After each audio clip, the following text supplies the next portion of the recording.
বেলা তখন প্রায় 1টা। আমি আর প্রিয়াদি বাড়ির সমস্ত কাজকর্ম কমপ্লিট করে দুজনে মিলে একটা টোটোয় চেপে রওনা দিলাম দুর্গাপুজোর ডেকোরেশনের কিছু জিনিসপত্র কিনতে। একটা দশকর্মা ভাণ্ডারে না অনেক অনেক ঘড়ার স্টক পেয়ে গেলাম, আর আমাদের 15-16খানা একই রকমের ঘড়ার দরকার ছিল, তার সাথে মাটির জিনিস আরও অনেক রকমের দরকার ছিল। তো মোটামুটি এই দোকানটা থেকেই না সব কিছু পেয়ে গেলাম। আর এই দোকানের স্টক প্রচুর, যদিও বা দোকানটা অনেক পুরনো। আর এই ঘড়াগুলোকে না এবার এই টোটোতে সুন্দর করে সেট করাটা একটা বিশাল চ্যালেঞ্জিং জব ছিল। যাই হোক, আলটিমেটলি দাদারা খুব হেল্প করলো, আর আমরা যখন ফিরছি না তখন লোকে আমাদের দেখে দেখে হাসছে।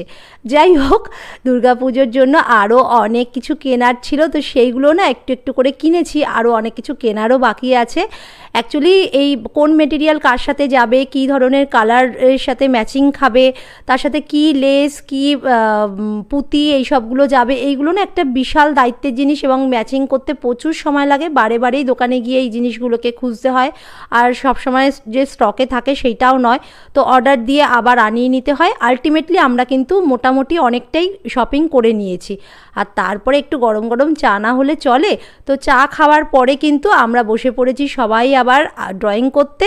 তো এবারে অনেকগুলো পটচিত্র বানাতে হবে, তো সেটারই কাজ চলছে। এইগুলো কমপ্লিট করতে বেশ সময় লাগবে। আর আজকের ব্লগটা কেমন লাগলো অবশ্যই সবাই কমেন্ট করে জানিও।